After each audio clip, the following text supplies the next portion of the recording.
안녕하십니까. 이 뭐 12일 제가 이제 오래 놨는데 이게 조선일보인지 중앙일보인지 하여간 사설인데 그걸 표시를 안 놨네요. 더 세진 노조법 먹사니즘은 어디 갔나. 더불어민주당 반시장 법안 벌떼 재발의가 더불어민주당이 벌떼 재발의에 나섰다. 아마 발의가 된 내용 다시 발의했다는 얘기 같습니다. 21대 국회에서 대통령 거부권 행사로 폐기된 일명 노란봉투법 등 7개 법안을 당론 발의하기로 한 것이다. 한번 거부권이 행사됐다면 철회하거나 재발의하더라도 내용을 완화하는 게 보통인데 노조법 개정안에는 독소 조항을 더 추가했다. 노조 눈치 보기 아니면 거부할 테면 거부해보라는 오기가 아닐 수 없다. 민주당 의원들이 국회에 제출한 노조법들은 보면 산업 생태계와 경쟁력이 무너질 것이라는 경제계의 걱정이 기우가 아니다. 이번 법안의 노조원 개인의 불법성과 책임을 회사 측이 입증하도록 한 데서 한 발 더 나아가 쟁의 행위 등 노조 활동으로 인한 손해에 대해 사용자가 노조 또는 근로자에게 배상을 청구할 수 없도록 했다. 이전보다 근로자 범위를 더 확대해 특수 고용 노동자, 플랫폼 노동자 등도 교섭을 요구하거나 쟁의를 벌일 수 있겠다. 사용자 개념도 넓혀 하청 협력업체 직원이 원청업체를 상대로 교섭 또는 쟁의 행위가 가능하다. 이런 법안이 시행되면 사용자와 근로자 간 심각한 불균형을 초래하고 파업 불패 세상을 만들 공산이 크다. 하청업체가 4,000개가 넘는 국내 완성차 업계만 보더라도 어떻게 감당할 수 있겠나. 쟁의행위 범위를 경제적 사회적 지위 향상과 관련한 분쟁까지로 넓혀 정치 파업의 길도 법적으로 열어줬다.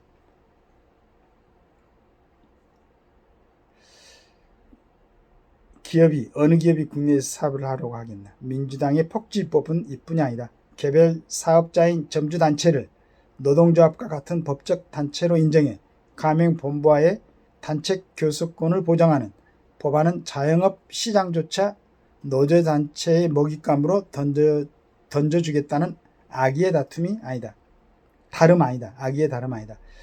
나라 단으로 전세금을 돌려준 뒤 집주인에게 구상권을 청구해 보전하는 전세사기 특별법은 반시장적일 뿐더러 다른 사기 사건과 형평성에 맞지 않는다. 쌀 과잉 생산과 재정 악화를 초래할 양곡관리법, 1인당 25만에서 35만원 지원법, 화물연대에 특혜를 주는 안전운임제 등도 이달 내 처리를 공언하고 있다. 이재명 전 대표는 먹고 사는 문제만큼 중요한 것은 없다고 먹사니즘을 내세웠는데 지금 민주당 주도로 벌어지고 있는 형태는 온통 거꾸로 가고 있다. 자, 이거 보고 제가 이제 읽어보고 한 가지 의구심이 드는 게 여기 이런 법안을 내놓은 사람들은 과연 이게 전체 국가적으로 봤을 때 이득이 있는 것인가를 한번 검토를 해봤는 게 첫째는 이제 그 점이고, 두 번째는 자, 민주당이 이제 이렇게 법안을 내면은 나머지 국회의원들, 물론 이제 민주당과 같이 하는 이제 뭐 그런 국회의원들도 있겠지만 국민의힘만 해도 108명이라고 그랬죠. 그러면은 이걸 들고 108명이 이제 국회 안에서 표결을 하게 되면은 안 되니까 숫자적으로.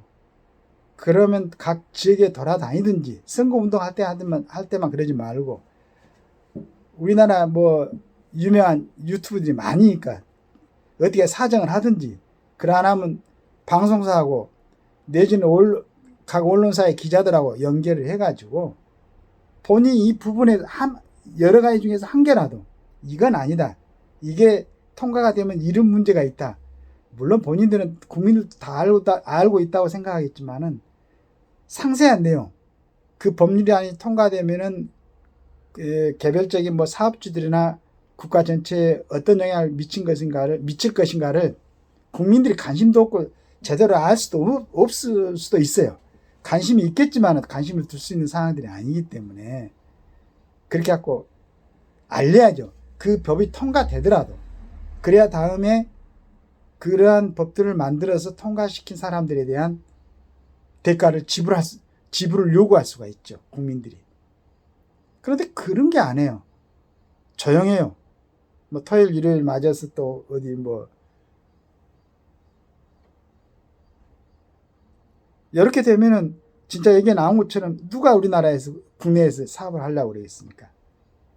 그리고 이제 이런 부분을 예전에 우리가 그 학교에 다니면서 군대에 있으면서 제복으로서 어떤 우리가 점하고 있는 자리에서 어떤 행동을 하게 되면은 순간적으로 나의 어떤 자유스러운 행동이 될 수도 있겠지만 전체적으로 큰 문제가 있으니까 일정한 것을 갖다가 규율을 하고 이게 우리가 사회의 한 조직으로서 지켜야 될 그러한 게 아니겠습니까?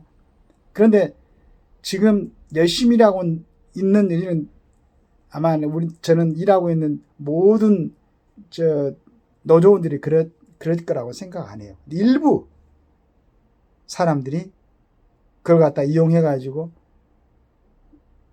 실은 이렇게 얘기를 하다 보면 어쩔 때는 저는 전임 노조 같은 게 왜 필요할까 하는 생각을 합니다. 전임 노조원들 같은 게. 다른, 예를 들어서 그래서 A라는 기업에서 이제 그 사람들이 근무를 하고 있는데 파업을 해가지고 기업이 문을 닫아버렸다. 한 100명 되는 사람들이 움직여가지고 한 10,000명 되는 사람들의 일자리를 같이 잃어버렸다.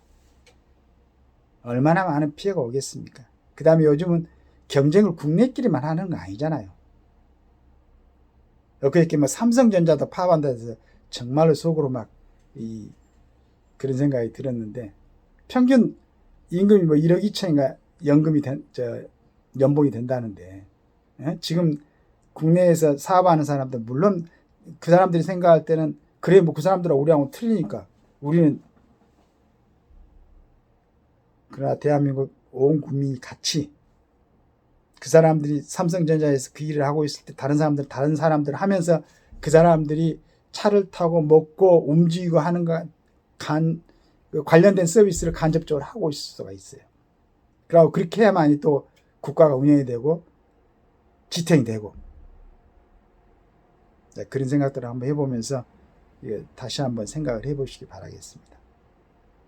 그리고 이 부분에서 빨리 국민의힘 국회의원들은 이 전부는 아니더라도 한 가지씩이라도 국회 안에서 모여가지고 몇 시간씩 뭐 어쩌고 소리 지르고 그러면서 숫자가 안 되니까 그냥 거기서 철수해버리고 이런 거 말고 한 가지씩이라도 깊숙하게 자기 관련 좀 가까운 분야가 있을 거 아니겠습니까? 연구해가지고 이건 왜 이러면 안 되는가 를 갖다가 설명할 수 있도록 그렇게 해야 되지 않겠습니까? 좋은 법률들을 좀 만들어가지고 그 법률들이 그 영향이 좋은 쪽으로 끼칠 수 있도록 그런 국회의 모습을 좀 보고 싶습니다. 대통령이 지금 밖에 나가가지고 한 푼이라도 더 벌어오려고 원전 수주하고 열심히 하고 있는데 부탁드리겠습니다.